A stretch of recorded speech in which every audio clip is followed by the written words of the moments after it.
Hey, good evening. Welcome to the show. I'm Jann Scott.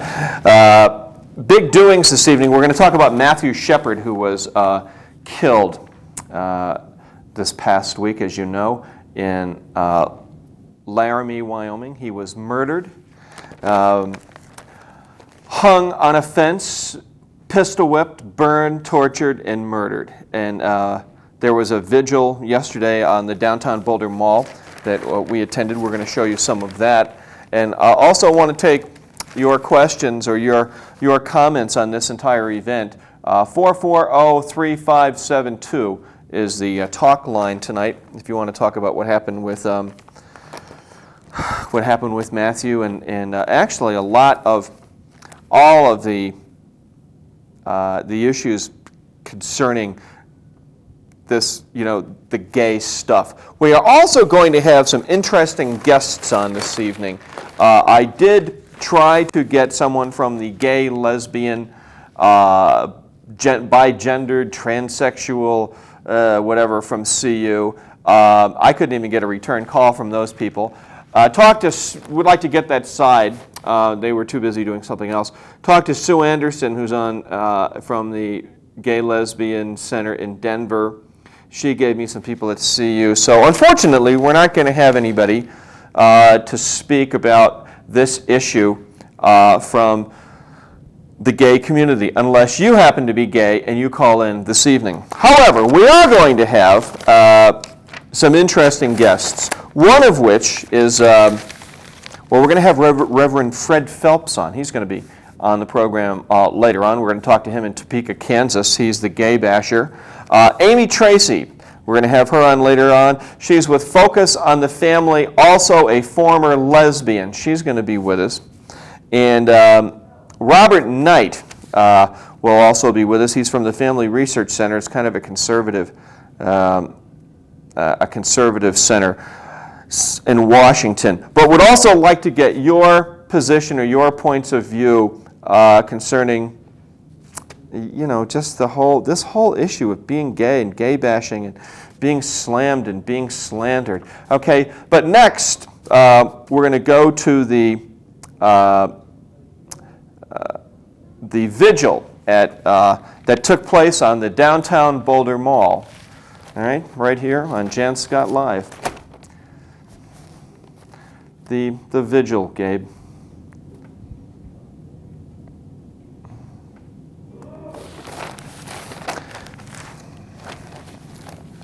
The vigil on the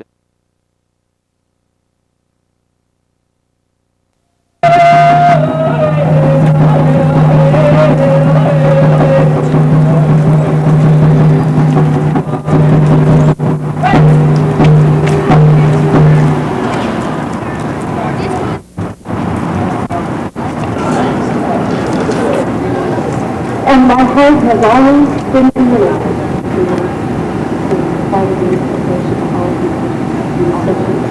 His family and friends, Mathew Shepard,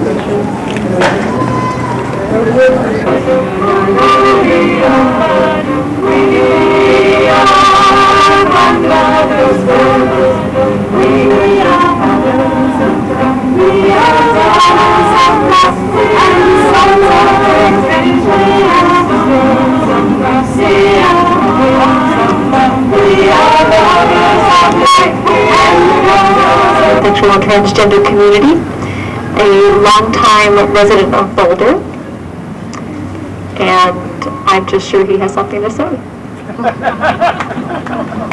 I didn't mean that to sound nasty. Messages tonight.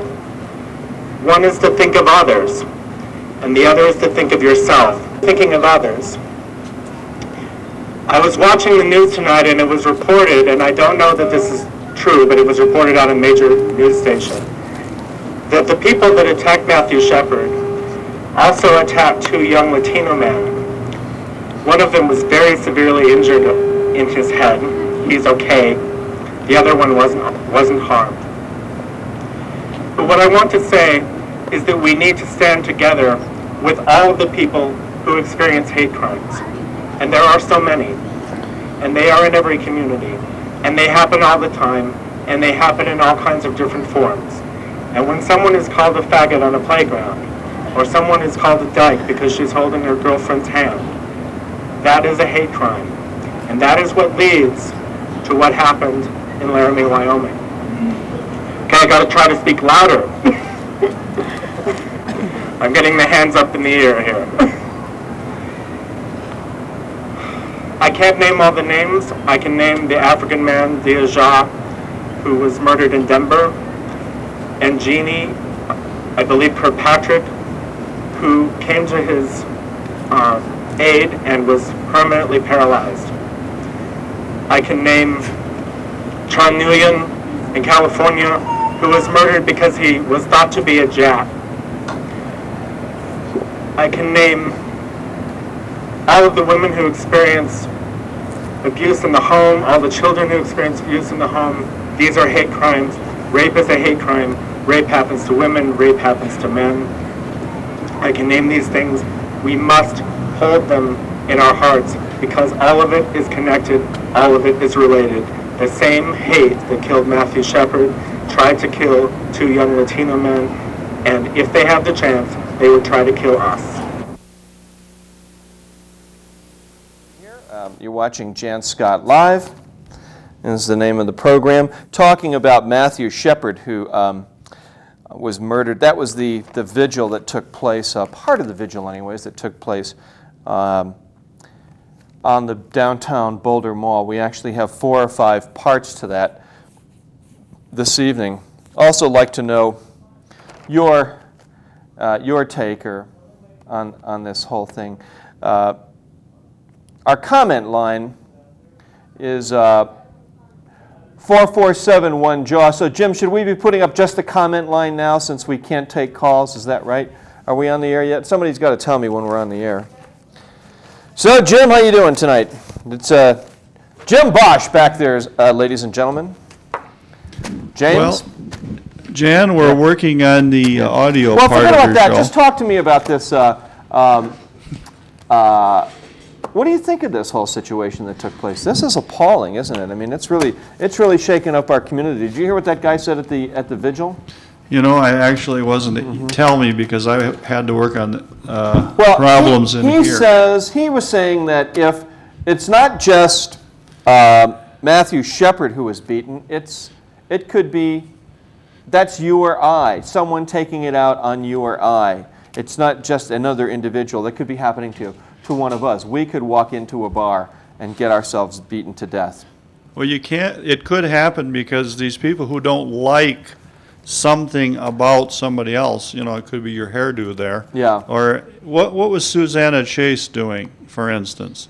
By the way, have they checked these 2 guys out against any other violent crimes? I always wonder when there's a violent crime like this, Well, did they try to connect them to other violent crimes? They did attack a Hispanic guy, and the kid took 27 stitches. They pistol whipped him earlier in the day. Yeah, these guys were planning to go all night beating up people. Do you think? I don't know. 4471-JAW. But now that's a very interesting that you bring this up because Susanna Chase was followed and attacked by someone. She was followed home and attacked by someone in the same kind of way. Or remember the beer ban when I was talking about how students really get out of control drinking wise, and I said, you know, that kids really don't know how to drink, and I came down really hard on the fraternities and sororities for throwing rocks at the kids. Then 3 of them decided they wanted to come down here and bash my head in with a baseball bat, and we had to have them arrested. So I remember they would call me up and gay bash me, call me fag, and ask me what it was like to butt fuck some guy and all that sort of stuff. I mean, they were really cruel. Yeah, the thing that surprised me about that was that they had so much energy. They kept calling every week, Yeah. which meant they had to be ready to watch your show every week and then give you a hard time. Well, but that was serious. I mean, you're laughing about it, but it wasn't funny when you were on the receiving end of it over here. You know, Right. just like gay jokes can be funny, but not funny when you're on the receiving end of a gay joke, Jim. Right. Yeah, and if you're a bald guy and you're 52 years old like I am, and you think that maybe kids should cool it when they're drinking, and then they decide they're going to beat your head in with a baseball bat, that is not funny. Right, I agree. You know, I had, John Benet Ramsey. I had some things cut out here that I wanted to talk about concerning this. Anyways, your calls. We'll take, are we back on the air yet? Live or not? We're on the air. We don't have any audio Oh, okay. just yet. Yeah, all right. So you can call us here on the comment line, 447-1JAW. Gee, I guess just one of those things. Now, here's a question that I have for everyone, and that is, do we need a special hate crime legislation in Colorado, or is it already covered by the current laws? Are gays any more likely to be targeted than any other minority, such as blacks, women, or Hispanics? Do we need special hate legislation in Colorado? There are more crimes of violence statistically against women in this country than any other group of people, any other sort of minority,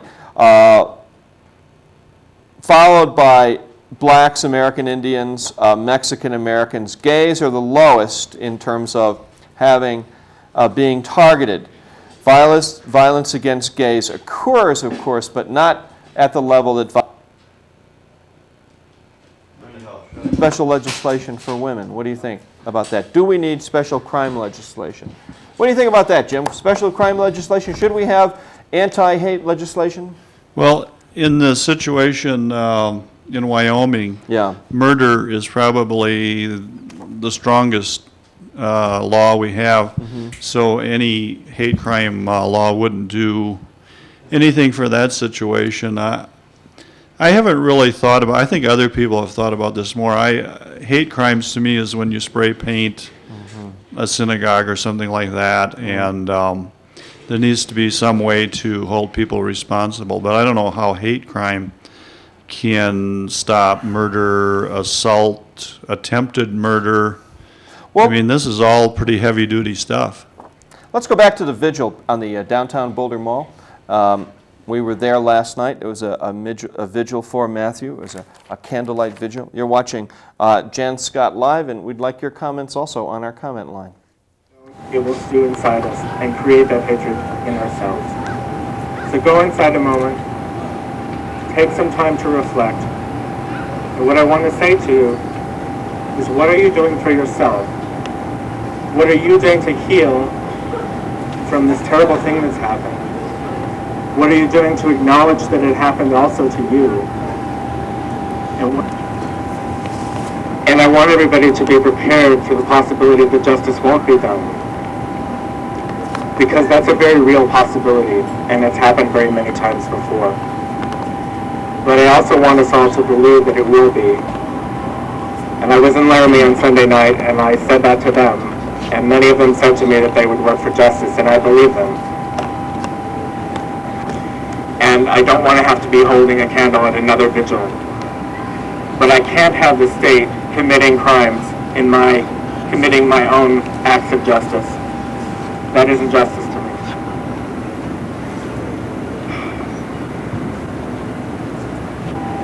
He has one. And it's quite possible that these two young men will receive the death penalty if they're convicted. And I don't want to have to be holding a candle at another vigil. Back with you, Jann Scott, here on Jann Scott Live is the name of the show. We talk about the issues here. This particular evening, we're talking about hate crimes, the gay issues, the issue of Mathew being murdered up in Laramie, Wyoming. You can call us here on the comment line, which is 447-1JAW is the number. And do we need special hate crime legislation? I noticed that he put his head back in the window there. Jim, does that mean that we have audio now back on the air? James? Nobody has talked to me okay. just in the last couple of seconds. Oh, all right. We're going out over the air. We're on the air. Is our audio going out? Yes. Oh, good. Hi. Well, we had for those of you just tuning in, let's put up the phone number, 3572. The topic this evening are gay rights, hate-mongering, bashing of gays. Is it okay to be gay, as it was stated at the vigil last night? Is it okay to be homophobic? Is there any right or wrong, or are things just the way that they are? Are you born gay, or do you choose it? 440-3572.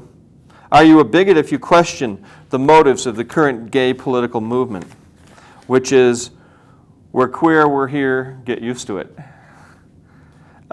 Should gay acceptance be taught in Boulder and Denver public schools, or, as the right wing says, should it not be taught? Boy, here's one that's tough. So I talked to Daddy Bruce today. I stopped over there, and he said, he made something, an interesting point. He said, maybe that young man was looking to get killed. What was he doing? Here, this is what he said to me, and I want to know what you think. What was he doing in a gay bar, or in a straight bar, trying to pick up two redneck white trash boys? Was he looking to get killed? What was he thinking? So Daddy Bruce said to me, he said, look, that would be like me going into a white bar trying to hit on some white man's girlfriend. He said, I'd be looking to get killed. And I said, well, would it be the same if I went into a black bar in Denver and tried to pick on some black man's girlfriend? Am I looking to get killed then? So what do you think of that? 440-3572. Yeah.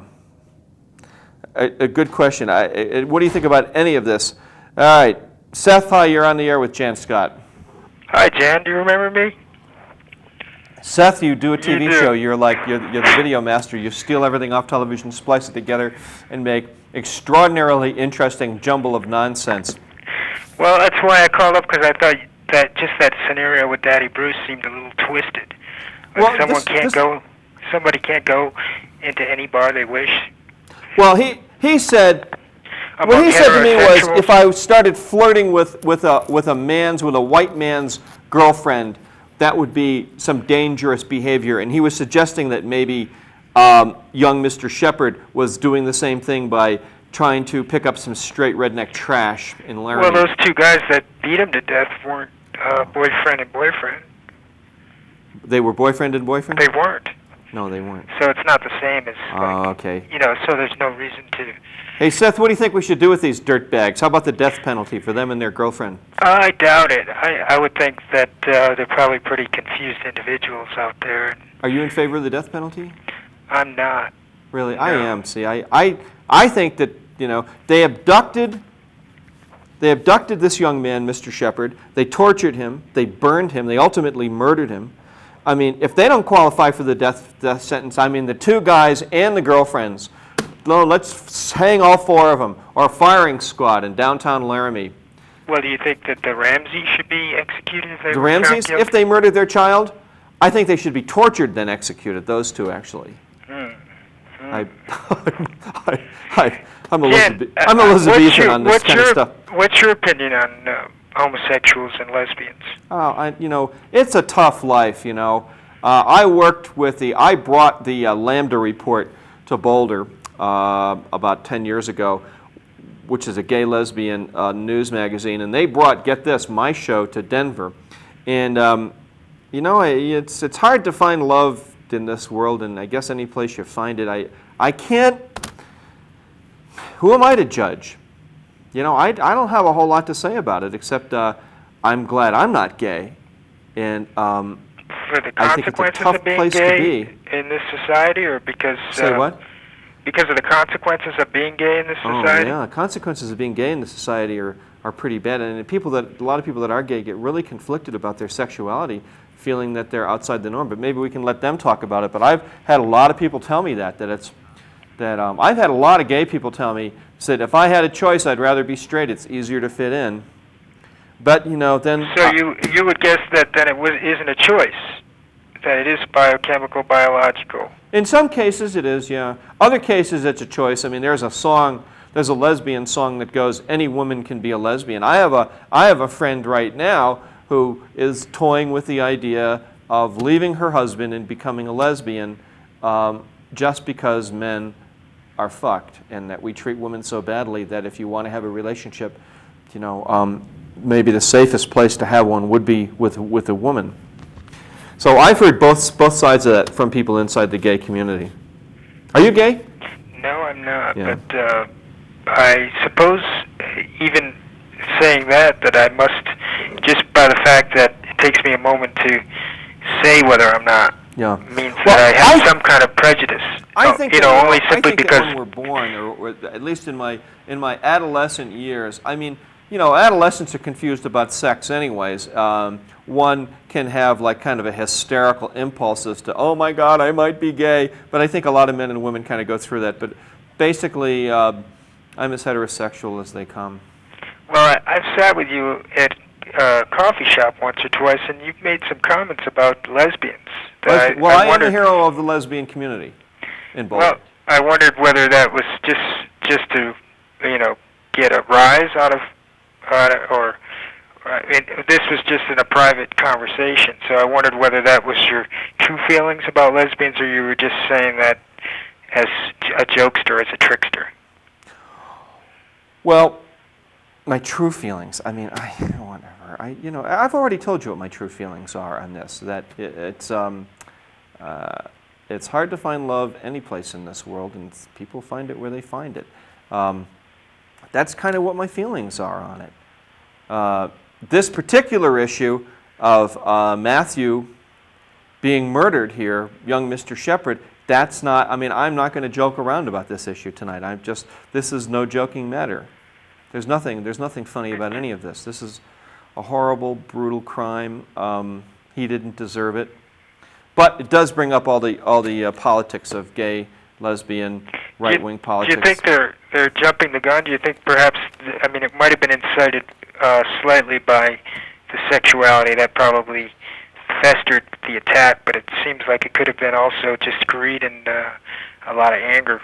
I bet there was a lot of alcohol, maybe crack. These guys were nuts. They attacked a Hispanic kid first, but they're probably trailer court, white trash, racist pigs who deserve to be... Jim, what do you thanks, Seth, for your call. Got to roll. Jim, what do you think? These boys deserve to be, maybe get the death penalty? A little Wyoming sundown justice?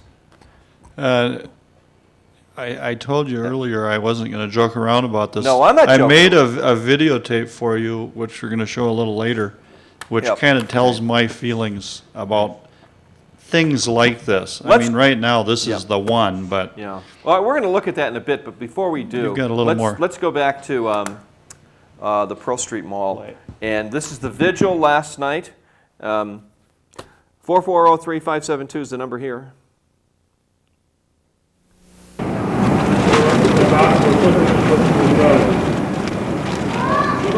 Congressman of Colorado, lead an effort to legalize discrimination against gay and bill sponsored by the President of Congress.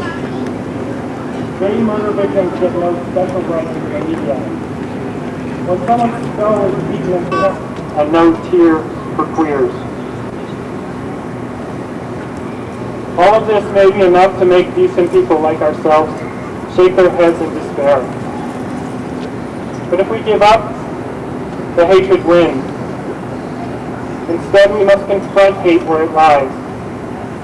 We must confront the congressmen and senators who grieve only for their corporate sponsors and tell them, how dare you lecture gay people about values? We must remind Republicans, while they may be able to live quite well in their pious and irrational condemnations, people like Mathew Shepard could not. We must confront racist, sexist, and homophobic comments we hear every day, and let it be known that we have no room in our hearts for hatred. And we must take our conviction to the ballot boxes. The existence of some people is not a point of controversy, and where hate is universally condemned. Thank you.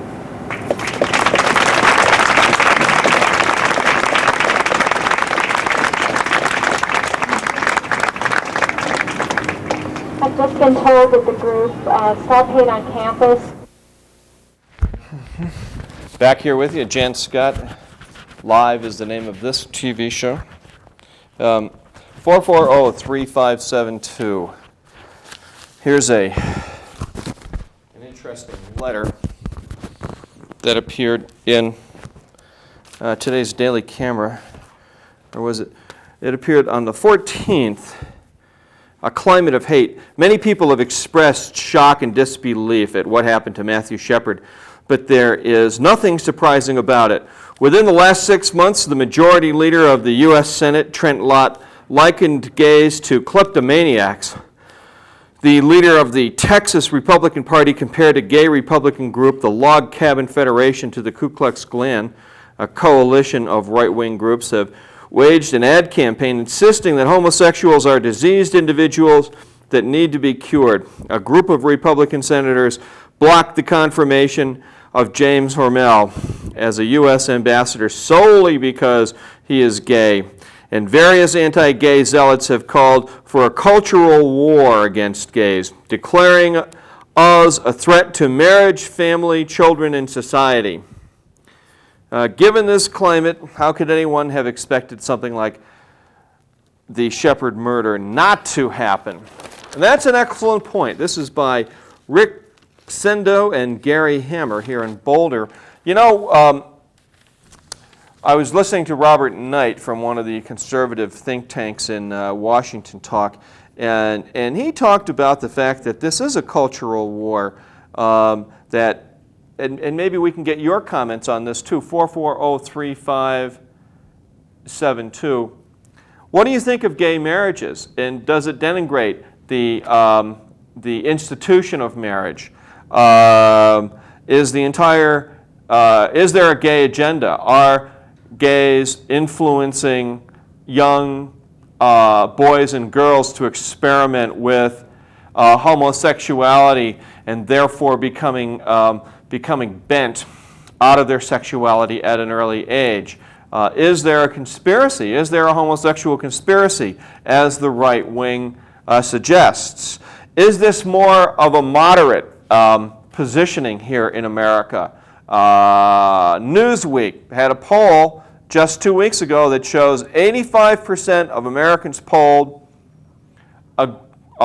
say it's okay to have gays in the workplace, but 83% say they don't want to see gays allowed to be married because it destroys the institution of marriage, it destroys the family.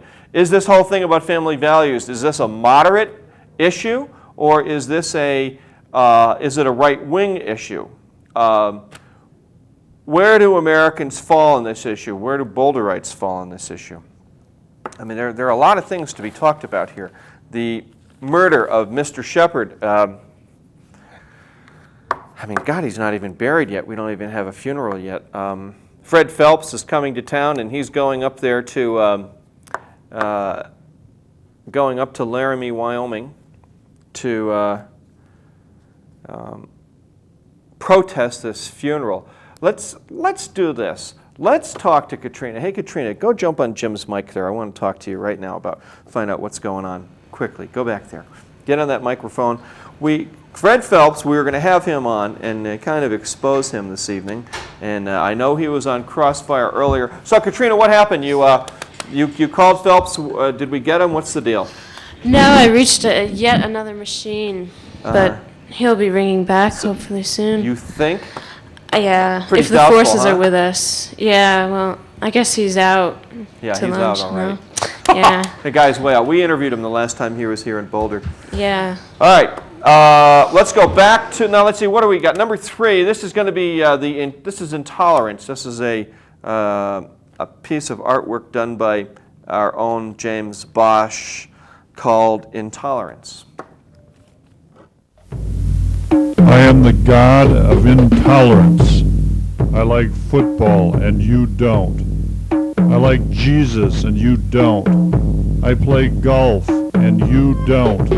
I hate abortion and you don't. I love war and you don't. I hate Clinton and you don't. I like beer and you don't. I ride a bicycle and you don't. I run and you don't. I'm a vegetarian and you're not. I'm a Christian and you're not. I'm a Muslim, and you're not. I'm a Serb, and you're not. I'm straight, and you're not. I'm white, and you're not. I'm black, and you're not. I'm red, and you're not. I'm a Republican, and you're not. I'm a Libertarian, and you're not.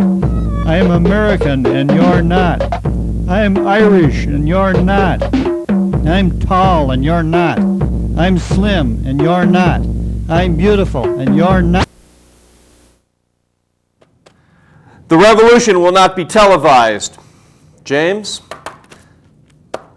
your thoughts on that when in making it? Can you tell us a little bit about it in the art? Well, I made it this morning when you told me what the topic was going to be Yeah.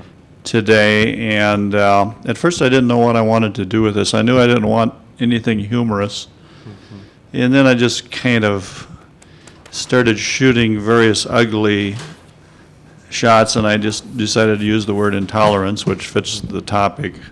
I just use it over and over and over, like a rose is a rose is a rose is a rose is a rose until you can't take it anymore. But I could have gone on for hours with the photographs and artwork I have on this topic. Some of the best ones in there were by Goya, the disasters of war. But it's all the cruel things we do to people when we think we hate them. It's okay to castrate, impale, behead, if you hate that other person. Hey, Gabe, re-cue that. I want to rerun that again after Jim and I talk. Okay, we gotta go on here. No, keep going, Jim. I'm listening to you because you're... Well, and while I was making it, my equipment was malfunctioning, so I had to take some shortcuts.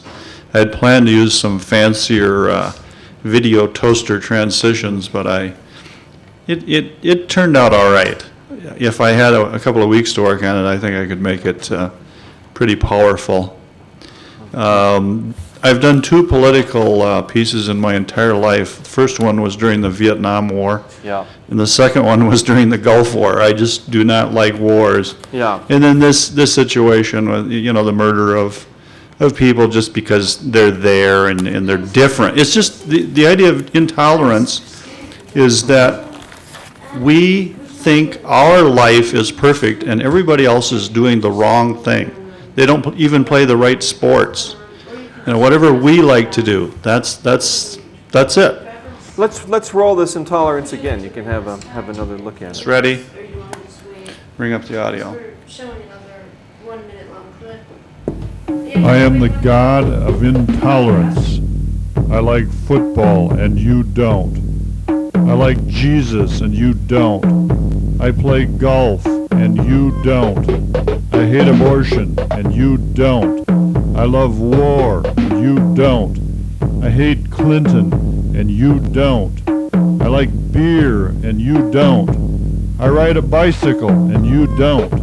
I run and you don't. I'm a vegetarian and you're not. I'm a Christian and you're not.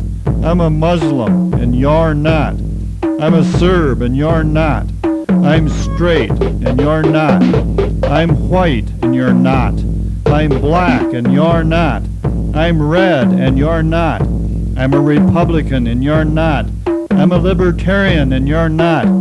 I am American and you're not. I am Irish and you're not. I'm tall and you're not. I'm slim and you're not. I'm beautiful and you're not. And I'm Jann Scott, and you are not. And you're watching Jann Scott live, and you probably don't want to be either. Amy Tracy is the Public Information Manager for Focus on the Family. In her role, Ms. Tracy uses the media to promote Focus's position on policy issues that impact the family. She also serves as a spokesperson for the ministry on legislative and cultural questions. She is frequently interviewed on radio, television, and print. This is right off of her bio. She also is a former lesbian. Get this. Before relocating to Colorado Springs, Amy served as the chief of staff to an out lesbian Seattle, Washington City Councilwoman and as vice president of the Washington State National Organization for Women Now. Her work in Seattle was preceded by 10 years in the nation's capital, Washington, D.C., where she worked for NOW's national office as press secretary and as the volunteer and intern program director.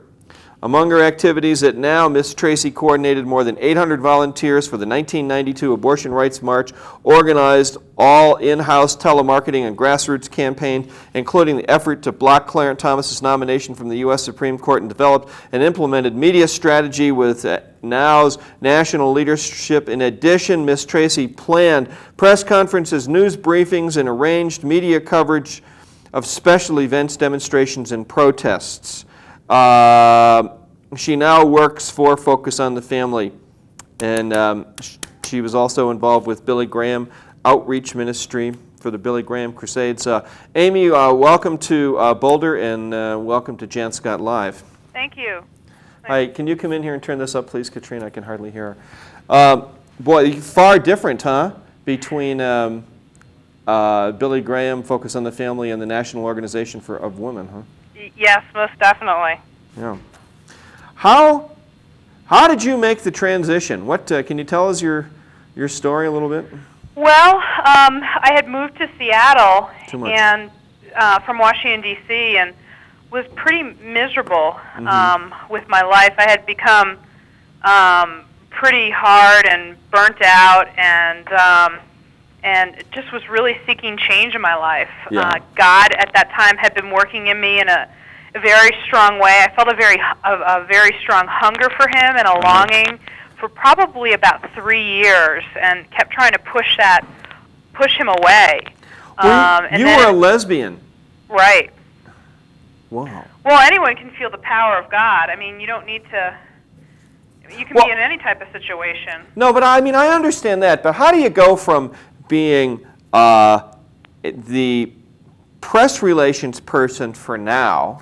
Incidentally, I had Patricia Ireland on my talk radio show some time ago, about 3 or 4 years. You worked for her, did you? Yes, I did. Yeah. See, that's a part of how do you go from working at an organization like NOW and being kind of a NOW lesbian to working for the Billy Graham Crusade and Focus on the Family? I mean, it boggles my mind. I wonder, how does somebody make that transition? Well, I think we all have certain needs inside us that need to be met. We all feel pain. Some of us feel empty and different, and that my whole life I've felt that way. And it's an odd thing. I can't explain it, but all of a sudden, my last couple of years at the national office at NOW, I started to feel real hunger for God. Mm-hmm. And it kept increasing over time. And that wasn't being fulfilled through feminist politics? No, it wasn't. Are feminist politics essentially atheists, do you think? Oh, that's a good question. I just say that because I don't think it's atheist or, God doesn't really play a role in it at all. Mm-hmm. Certainly there are many feminists who are into Wicca and witchcraft and paganism, but I don't think generally God plays a role at all in feminist politics, but in many other movements as well. I mean, the environmental movement and the gay and lesbian movement, the focus is more on individual rights, whereas God calls us to be self-sacrificing and not be concerned about our own rights, but the welfare of others. So I think they're very different. Can we talk a little bit about, so you were a lesbian and then now you're not? I was in the lesbian community lesbian and gay community for about 6 years. Mm-hmm. I attended bar at a men's bar in DuPont Circle in Washington, D.C. Yeah. And it snowballed from there. Then I started to work at NOW and really got involved in lesbian politics. It happened at college. Mm-hmm. I went away to college and had some lesbian professors and just was really drawn to them. Mm-hmm. At first emotionally and spiritually, but then physically. And began to really think that the emptiness inside, feeling different, must have been sexual feelings toward women that I had repressed my whole life. I mean, I just began to believe that. You And think you were- then I came out to a friend who said, "I always thought you were." Oh, yeah. So you feel like you were swayed or influenced by lesbian professors, lesbian politics, that whole sense of community love from sort of a natural attraction and admiration for someone into a physical thing? I mean, they helped you through the jump? Well, they didn't. I mean, I don't want to put the blame on anyone. I'm certainly the one that was attracted to them. Yeah. I did have my faculty advisor did touch some of us, just patted us, on the behind or flirted with us, but it was something inside of me that was missing, and that's where I claimed my identity.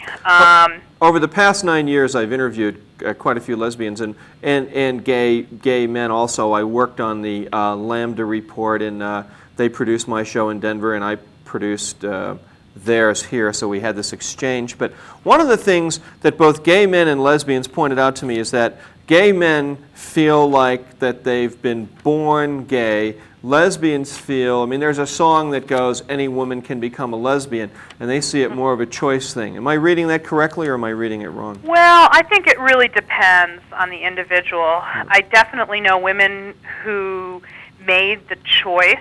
I would not have said that I had made the choice. As a lesbian, I would have said that I was born that way. But there were women I worked with at Now who would have said I made the choice, and then that came out of more of a feminist leaning of preferring to be with women over men. But I think that you probably have some women who have always had some type of physical attraction to other women for a variety of reasons.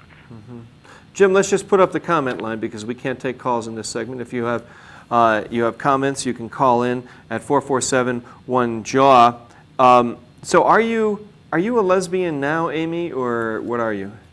Well, no, I'm not. I became a Christian in September of 1995, and it actually was before that time that I started to get convicted that the relationship I was in was wrong, and began to really question the gay community and some of the inconsistencies I saw within the gay community. It seemed that there wasn't any good or bad or right or wrong. It was like everything was based on people's feelings. And I just saw people, my friends, that were unsatisfied and So, unhappy as myself. Are you attracted to guys now? I mean, well, it's interesting. Yeah. Before college, I was attracted. I would say I dated a couple guys. I mean, I was attracted to guys. Or are you still attracted to women in that way? That's an interesting question, Jann. Well, I got to ask these questions. Yeah, because it's like, I'm going nuts with this. I'm like, how did she work for Now, then end up at Focus on the Family? And trust me, I say this with all respect. I'm just curious. Well, I mean, it's the power of God. I mean, God created the universe. He can certainly change somebody's, sexuality, or he can heal people of all different types of things. I mean, he is God. So it's not that unusual. I mean, there are people that get saved from become Christians from all types of lifestyles. But, I guess that's not, the question is who I'm attracted to now. And, I would say it's men. I mean, I've definitely am attracted to men. What about women? Well, I have not seen any women I've been attracted to, but I'm not going to say that it would never happen again. Why? Because they all look like Paula Jones at Focus on the Family? No, that's not true. That is definitely not true. I know. Some Christian women can be pretty hot. Yeah, well, and Paula Jones had that nose job. I mean, not to say that she wasn't attractive beforehand, but she wasn't. No, but then again, Hillary Clinton had a complete makeover, and she looks a lot better than she did. Hillary Clinton looks good, but she got that different hairstyle going on all the time, though. Do you ever? And she's got that husband going on all the time. How the heck she can deal with? Well, let's not even go there. Yeah. But see, I guess what's really fascinating is that, I mean, how do they ever hire you at Focus on the Family? Here you are working for, you know, I mean, the biggest lesbian in the country, Patricia Ireland. I, in fact, asked her about, she was having a relationship with another woman and was married, and I asked her, I said, well, how does, you know, does this really work well with your husband? I mean, I said, if I were married to you and you were having a relationship with another woman and I were cut out of the deal, I would be furious. And she hung up on me. Yeah, I think she has that worked out. But, you know, I became a Christian, and God healed me of a lot of what went on. Mm-hmm. How did that happen? How did you become a Christian? Well, like I said before, I really felt a longing and a hunger for God. And did you know that it was a longing and hunger for God before? Well, but I decided when I moved to Seattle, things got really bad. Yeah. Not only within my job, but my relationship, and I became desperate. So I found a church in the Yellow Pages, and I started attending. And the gospel message, the message that Jesus Christ loved me and that He died for me, really spoke to my heart. Did you get like slayed in the spirit sort of thing when you went to church the first time? No. You know, like that John Belushi thing started flipping down the center aisle and what's that? No, it was a mellow evangelical church, but the gospel message was definitely preached, and it spoke to my soul. I mean, it was exactly what I needed. That emptiness and that longing that I had inside was filled with Jesus. And I was hoping it'd be a little bit more exciting, like you went to a Billy Graham it was pretty kind of dramatic. You know, I walked down to the front of the stage, and the pastor was, you know, had my hand and his hand in the air, and was calling out to God, and it was a pretty dramatic moment for me. Do you have a boyfriend now? No, I don't. You don't really? Because that's always been my fantasy, is like to date an ex-lesbian. Yeah, well. Okay, I mean, I had a girlfriend that was a lesbian. Did I tell you that?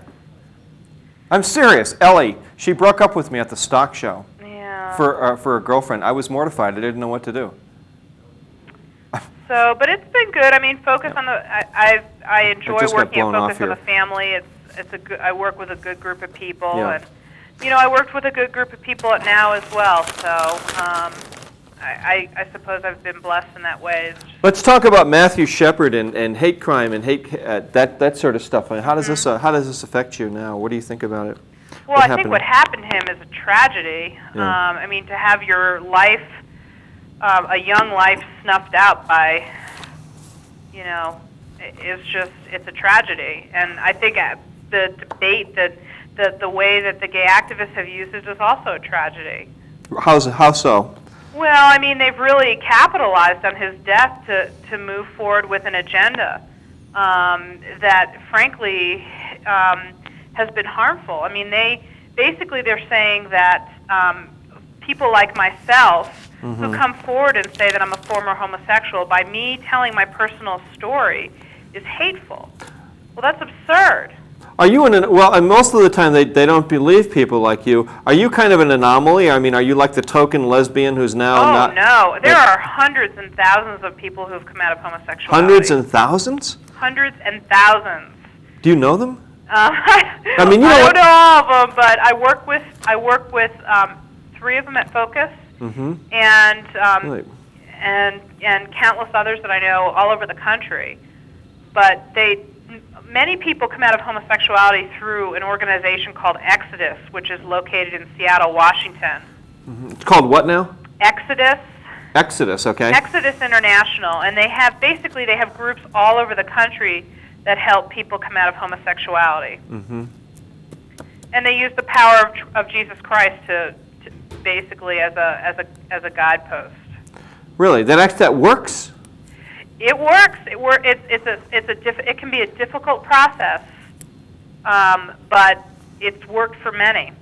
Well, but so many people say that what you're saying is a danger to gays. Incidentally, talking with Amy, it's right up there on the screen. Amy Tracy, she's with Focus on the Family. Former lesbian? Is that fair to say? Pardon me? You're a former lesbian? Yes. I mean, is that how you describe yourself? No, I describe myself as a Christian. As a Christian, okay. But if I'm asked, I'll say, yeah, well, I am a former lesbian. Uh-huh. All right. Well, how else has this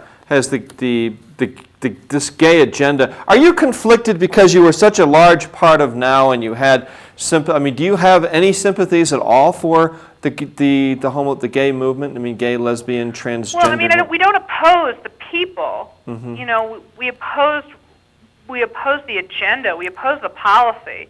And good people of faith can oppose public policy issues without being hateful. Yeah.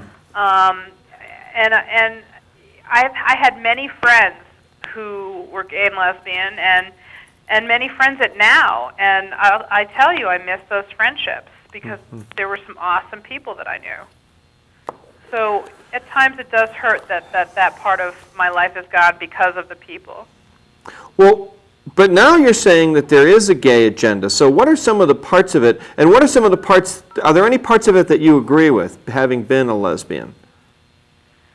Well, I think part of the problem, I mean, you know, one of the things that we've been battling on the national level here is the same-sex marriage, that whole debate. You know, that's a hot issue right now. Yeah. You know, we're talking about marriage as being the bedrock of our society since the beginning of time. And we have a whole movement of people that are trying to change that. Let's put her name up so everybody knows. Keep putting her name up, guys. I want people to know who I'm talking to here. Well, is it? I was listening to Robert Knight this morning, and he was saying that the same-sex marriage issue is a way to actually destroy the fabric of America, that it destroys the family unit destroys the country, and this is just what the socialists and communists were trying to do, and that Marx specifically had this in mind. I mean, he basically came right out and said that the entire homosexual movement comes right out of Marxism and socialism.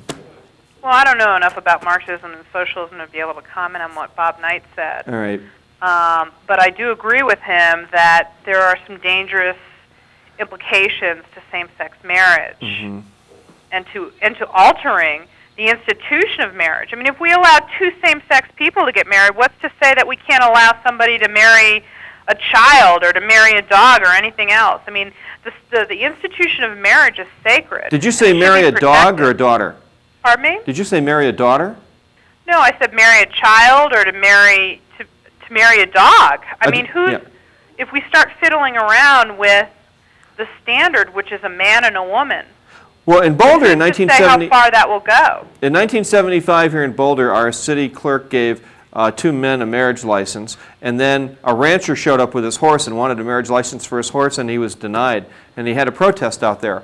I mean, just to illustrate your point. Is that a true story? It is an absolutely true story. Clear Rourke wow. gave that license, and I think it was the only license issued in Boulder. What other parts of this is a former lesbian, Amy Tracy, who works for Focus on the Family. This is not me talking, this is her. About this agenda thing. Pardon me? The agenda. Is this a right-wing conspiracy by a bunch of Republicans? It's as much of a right-wing conspiracy by a bunch of Republicans as was the right-wing conspiracy of Bill Clinton. And his affair with Monica Lewinsky, according to Hillary Clinton. Hillary Clinton's vast right-wing conspiracy. Yeah. Amy, if people want to contact you, how can they do that? Well, they can call Focus on the Family at 719-531-3400. But I also want to say that if people are struggling and they want to leave homosexuality, there certainly isn't saying that they have to or they but if they do want to leave and they're unhappy the way they are, they can call Where Grace Abounds in Denver. That's the local Exodus chapter there. Are they pretty successful? Very successful. They have a very big group there. Do they really? Because they didn't used to. But they do now. Yeah, it's really. It's a thriving group. Wow, it's very interesting. This is interesting. You're the first person I've talked to who's actually said that there hundreds or thousands of people who have changed their lives Oh, from yeah. homosexuality You to know, sexuality is very fluid. Mhm. There are many people that focus on the family that have come out of homosexuality, but they don't talk about it. Now they're married and they have families, and it's just not an issue. Fluid. So- Fluid when you're younger rather than older, you think? I think so. I think when you're younger, you're into maybe trying new things or experimenting, and you can get swept away. Whereas when you're older, I think you're older and wiser to a certain degree. Yeah. How do you get along with Dobson? Very well. Yeah. He's a very nice man. Did they really grill you and say, watch it, she's a now person, we better be careful? No, they don't do that anymore. I work fairly close with them, and Yeah. All right. yeah, they don't do that. Hey, Amy, good luck to you. Thank you very much. Okay, Jann, thank you. Bye. Bye-bye. Amy Tracy, Focus on the Family. Former lesbian. We're just about out of time here, huh? Yeah, that we did invite, just so that you know, we did invite the people from the transgendered gay and whatever up at the university. I couldn't even get a return phone call from them. They were invited to be on the show, along with the gay lesbian community center in Denver. Nope. Well, but then again, Reverend Felps didn't show up either, and Robert Knight. So the only person who really took us up on the offer was Focus on the Family, Amy Tracy. We kind of got somebody who lived on both sides. Is that it? Are we out of here? Are we rolling the credits? We're going to get out at 57, right? 58? Yeah. Oh, boy. And Reverend Felps is going to Mathew Shepard's funeral. What an idiot. I hope that the highway patrol up in and the sheriff up in Laramie suspends the civil rights for that day and puts that son of a bitch in jail, at least for a few hours, then let him out. Give him the real Wyoming welcome. I don't know. Anyways, hey, look, we'll see you next week. We'll talk about more important things on the television show. I'm Jann Scott. Good night.